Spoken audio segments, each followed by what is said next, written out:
di nila alam yung mga small things na maaaring makatulong sa kanila na may kaya-kaya naman nilang gawin but they don't have any idea lang. So, ayun, pag-usapan natin itong way na to or pathway na to na makakatulong sa kanila for sure. It's a quicker, more relaxed and doable way para for your permanent resident, especially if you're living in a, or let's say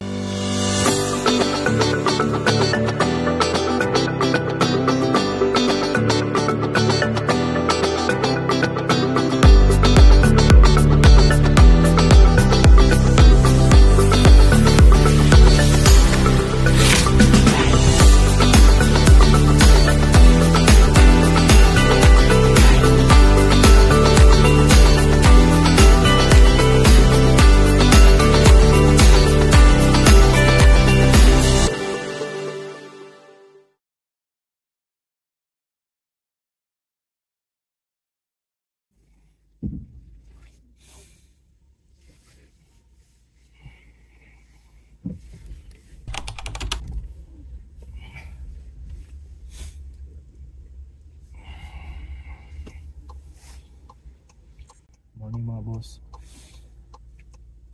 So ano tayo, pagkwentuhan, quick lang, very quick. Pag-usapan lang natin yung mga na-observe namin kasi maraming mga nagmo-move ngayon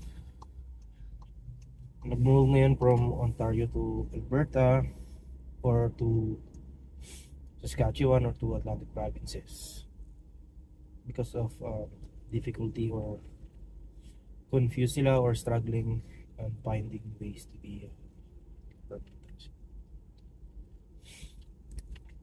So siguro baka di nila alam yung mga small things na maaaring makatulong sa kanila na may kaya-kaya naman nilang gawin but they don't have any idea lang.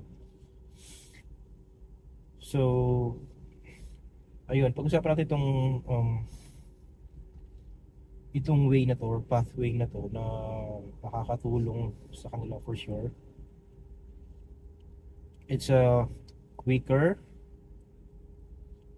more relaxed and doable way para for your permanent resident, especially if you're living in a, or let's say you're on a planning stage pa lang. You will be living or you're living sa mga big cities like GTA, Greater Toronto Area, Vancouver, even Calgary, Edmonton, Winnipeg, Regina, etc. Halifax. Ayun.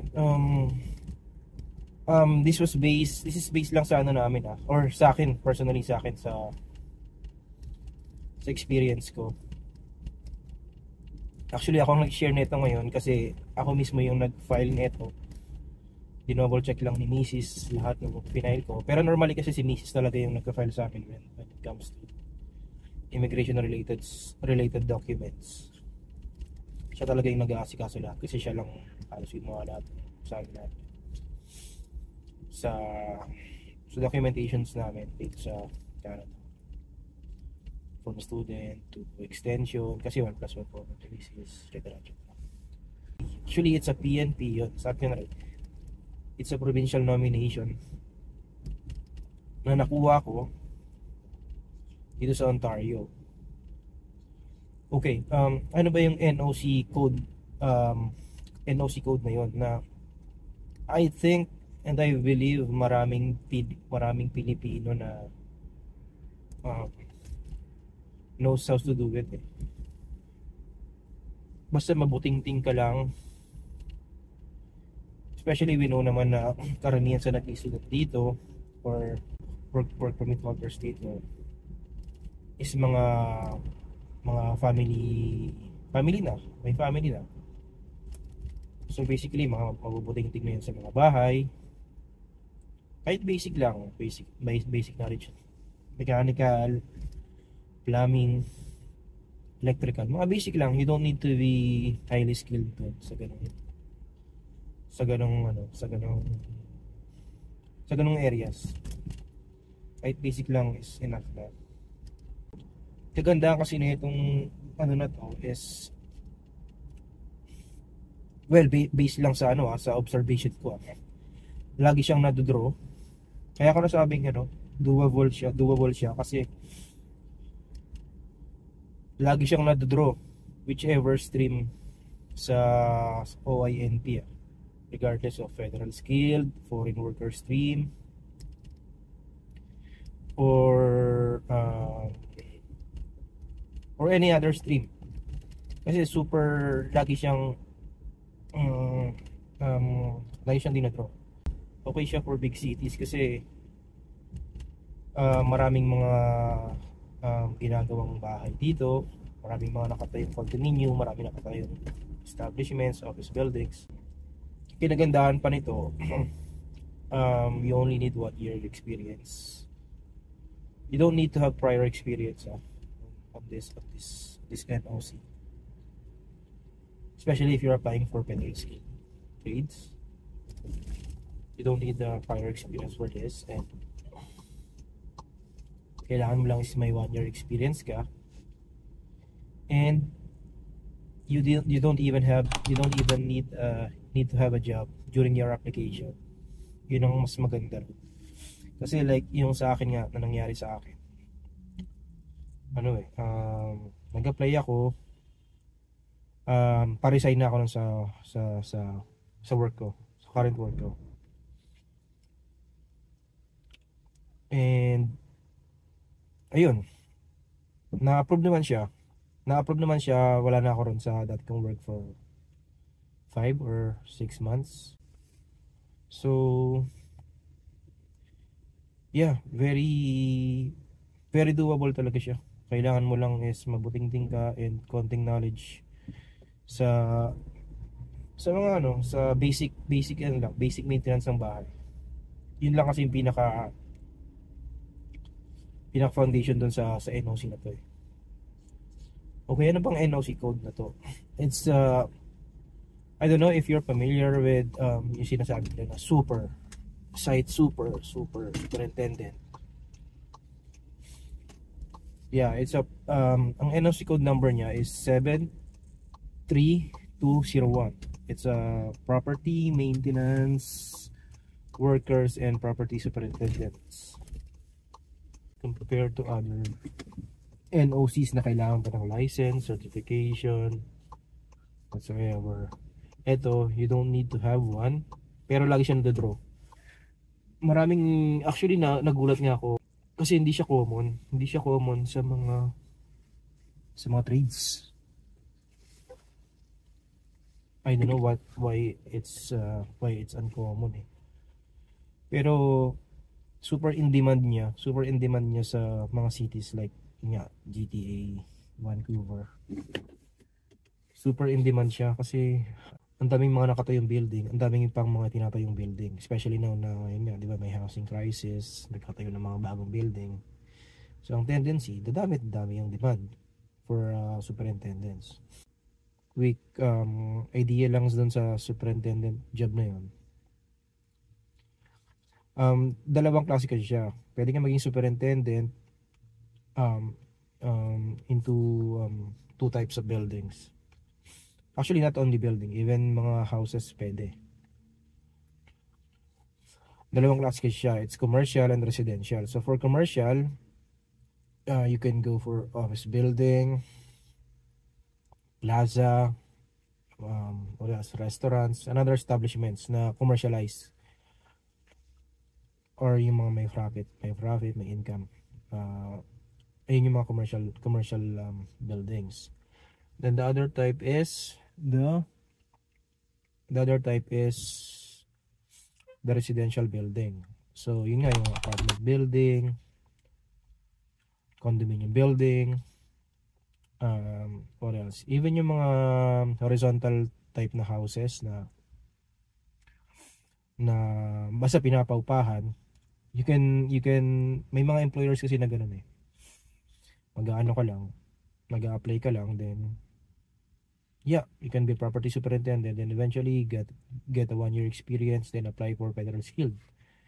Ano ba mga pros and cons na ito?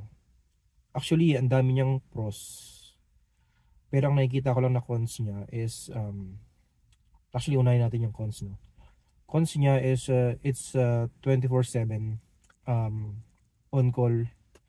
You have to have your, kasi kapag naging property superintendent ka, most probably bibigyan ka ng sariling cellphone. Gagamitin mo that you have to have every day 24/7. Even natutulog ka, dapat katabi mo siya kasi you're managing a building eh. You're managing tenants.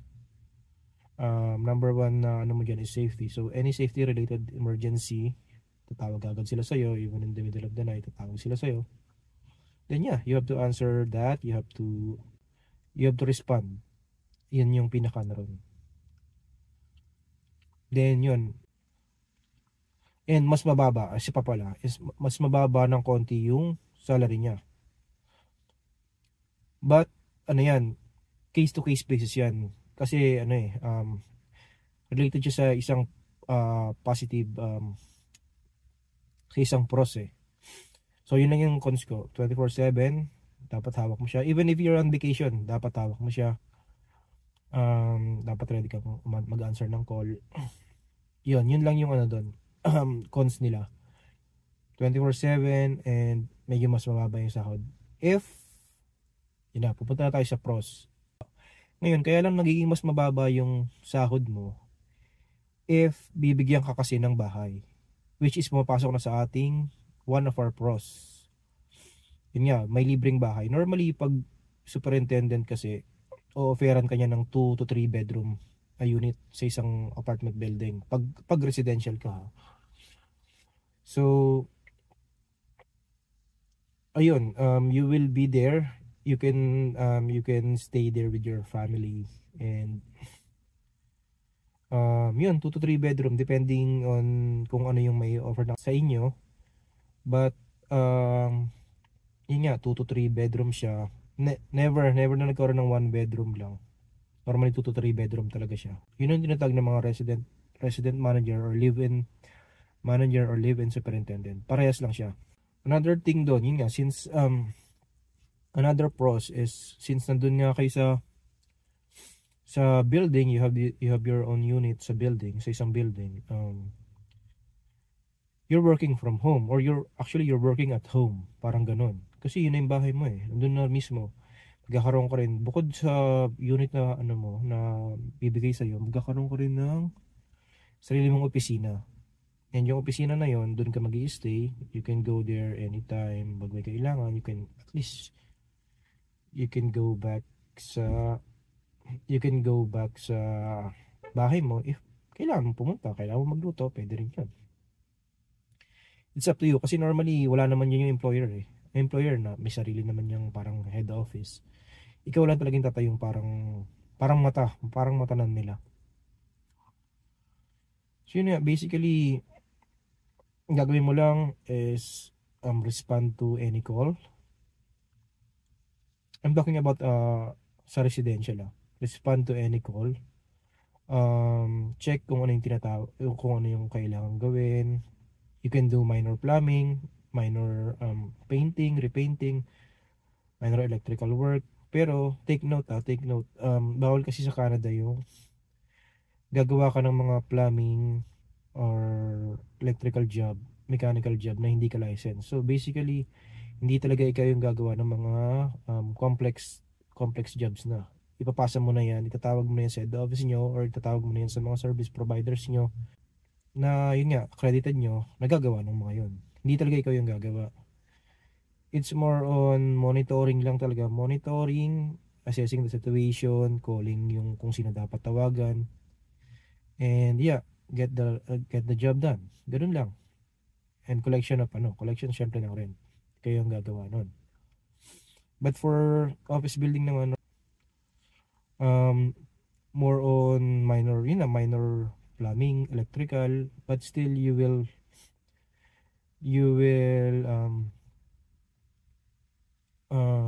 call pa rin yung mga service providers lang na license na gumawa ng mga ganong job. Swerte ka if you have assistant superintendent on site din, kasi yun nga, may katulong ka, pwede mong magawa ng mas mabilis, mas madali yung mga dapat mong gawin. And yun, may mga ibang ginagawa na hindi ko naman nasabi, but very minor na lang yun. I'm not saying na sobrang dali lang nung job description na yun or yung NOC code na yun, but kayang-kaya alam ko kayang-kaya ng mga Pinoy yun, kasi alam natin mga Pinoy, kumbaga jack of all trades yung mga Pinoy, especially mga family man na. So yeah, try it kasi sobrang dalas niyang nadodraw every month, iba-ibang stream. Actually, just to share lang din,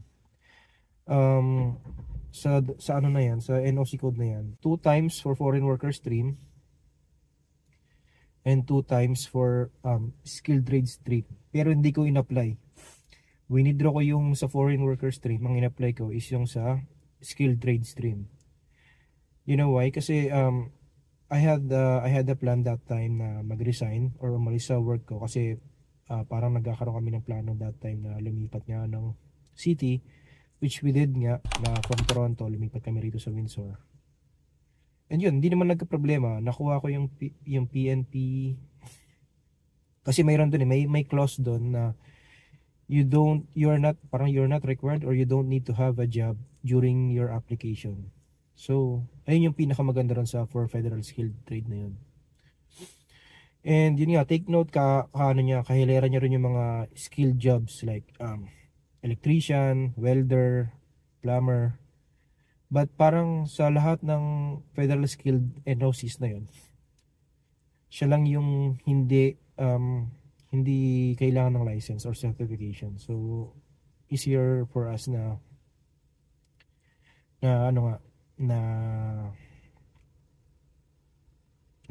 maka-apply. So yun nga, actually nagtataka talaga ako but hindi siya masyadong common. Kumbaga, of course hindi naman siya ganun kadali, but kayang-kaya ng mga Pinoy one time nga may nakita ako sa sa isang group sa Toronto, Pinoy group siya. May nagtanong, parang siya, gusto niyang tumulong, parang nagtanong siya, sinong gusto maging super, or who wants to know anything about super, kasi parang wala siyang napapansin ng mga parang hindi common, napapansin niya hindi rin common sa mga Pinoy. So anong nangyari, parang pinagtawanan lang siya, parang super, parang basta parang pinagtawanan siya. So hindi ko lang nakita na ulit yung post ewan ko, baka binura niya na.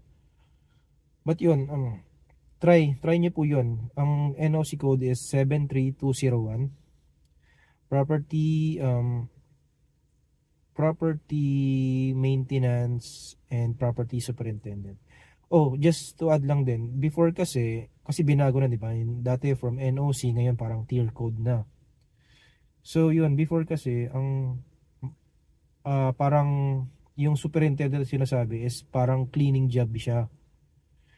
Parang pag superintendent ka is you're a cleaner, parang ganoon.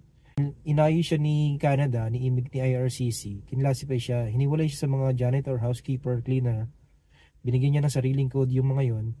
Then pinagsama niya yung property maintenance and property superintendent. So yun, kaya naging mas maayos yung coding ngayon. And yeah, mas naging specific siya sa parang pag-maintain niya ng building. And yun, because of that, yun nga, naging okay na, naging mas madali lahat. Na yun, alam ko naman kaya naman ako Pinoy yun. And yeah, I'm not sure if sa ibang provinces din is common sa kanila yung skill, yung NOC code na yun, yung tier code na yun. But yun nga, for those for Ontario, super ano siya, super in demand siya. Add ko lang din pala ano, so um, sa tier coding kasi or sa NOC coding kasi, karamihan ng mga NOC codes doon is parang nagmi-mix yung mga responsibilities nila eh. Parang nagko-coincide, parang yung isa pwede rito, yung isa pwede rito. So yung for ano kasi for that NOC code kasi yung 73201 nga, yung property superintendent, karamihan ng responsibilities niya are same with responsibilities sa tier code na 70012, which is Facility Operations and Maintenance Manager. Karamihan talaga, parang dalawa, tatlo lang. Kung babasahin mo yung ano, IRCC website, karamihan ng responsibilities nila halos parehas na parehas. So, ayun nga, sa akin kasi, yung 70012 talaga yung job position ko, job title ko. But ang ginamit ko is yung 73201 kasi ayun yung nako-code, yun yung nado-draw. So, ayun, that's another tip din na pwede namin maibigay. Check nyo yung mga NOC codes na lagi nado-draw. Yung mas madalas nado-draw, then yun ang gamitin yung NOC code as primary NOC nyo na gagamitin for your PNP application. Alright? Kasi from that, mas bibilis mas bibilis at mas lalaki yung chances nyo na ma-draw. Just ano lang, just basahin nyo lang, check nyo yung mga NOC codes. Pero yun nga, for this specific na topic natin, yung 73201 na code, which is property superintendent, karamihan ng role niya, karamihan ng responsibilities niya are same with 70012, which is facility operations manager. But since 73201 is mas madalas na nado-draw, gamitin nyo yun. Yun ang gamitin natin. Yun ang ginawa ko. That's why, yeah, na-draw ko ng actually 4 times for 2022 and 2023. So, tag 2 times sila. No, 1 time for 2022 and 3 times for 2023. Even this year, kahit titignan nyo this year, 2024, parang 3 beses nang na-draw. 2 beses na-draw yung 73201 just for January. 2 beses siya na-draw and 1 time na-draw yung 70012. So, yun nga sinasabi ko, mas madalas na-draw yung 73201 dahil skilled siya, kahanin siya or ka-level siya ng mga other skilled jobs na sobrang importante, na in demand nga sa, like here specifically sa Ontario, especially sa sa GTA, na lalo ngayon mas dumadami yung building, commercial man or office building, commercial man or residential buildings, dumadami yan. So yung demand mas lumalaki. So since mas marami ang hindi aware or uncommon siya, we have to grab natin yung opportunity para magamit yung code na yun, and yeah, makapag-apply tayo ng PNP then PR eventually, di ba? And yun lang, na-share ko lang kasi parang di siya common, and sayang, alam ko kaya ng mga Pinoy yun. So if you have question lang about doon, message me lang sa Facebook group namin, sa Facebook page namin, Soy Canas Adventure. And yeah, hope this help, kasi sayang yung opportunity. Maraming, even dun sa Pinoy group na sa group na hindi lang Pinoys ang members, hindi rin sila masyadong aware dun sa group na yun eh. Sa NOC code na yun eh. So I think it's an advantage kung kukunin natin yun or kung i-apply natin yun kasi makakatulong talaga sa atin. And yeah, if may enjoy na yun naman yung career kasi maganda rin yung career na yun. Yun nandun ka lang sa loob ng bahay, flexible, hindi masyadong stressful. Although syempre, pag may problema, stressful yun. Pero lahat naman ng work ganun eh. Pag may problema, stressful talaga. So, yeah, we hope to share more. Wala lang si Mrs. today kasi may work siya. But yeah, it's been a week since our last video. So, we don't know kung nag-isip pa kasi kami kung ano pang videos o kung ano pang topics na pwede namin i-share para makatulong, para makapagbigay ng tips sa mga tao na nandito or papunta pa lang dito na confused or struggling for their PR. Na that's normal naman. Even kami demanding kami dyan. So we just wanna help lang din para syempre di naman masayang yung mga pinaghirapan natin, yung mga sacrifices natin sa Pinas. And yun, at the end of the day, it's all for our kids naman, for our family. So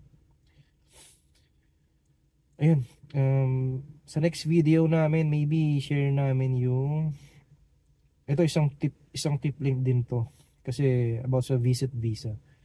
We all know kasi 'di ba na in visit visa dapat ano lang, immediate family lang yung pwedeng makapunta, like parents or siblings. Pero hindi, even if hindi immediate family pwede, like yung ginawa nga namin ngayon, kasama na namin yung tita ko. Yun, hindi siya immediate family but napapunta namin siya rito. Take note, 50 years old, hindi naman ganun kalaki yung funds niya. 50 years old siya and yan, napupunta namin siya dito as visit visa or tourist visa. So i-share namin sa inyo yun susunod. And if you find this video okay, just comment and yeah, like and subscribe na rin para medyo sipagin pa kasi pag nakikita ni Mrs. na medyo tinatamad gumawa eh wala rin nanonood, but it's fine, at least nakakapag-share lang kami, okay lang naman yun, parang sharing is caring nga, diba? So ayun, hanggang dito na lang. Dito ngayon tayo ngayon sa Value Village. Dadaan lang tayo. May tingin lang tayong pwedeng pangharang sa aso. Yun, isa pa pala yun, yung aso. Share namin sa inyo yung journey namin sa aso. Kasi bumili kami ng Shih Tzu a month ago and yeah, share namin yung experience and kung ano may mga gastusin and anything about dun sa nabili namin and experience namin sa kanya after a month. So yun lang.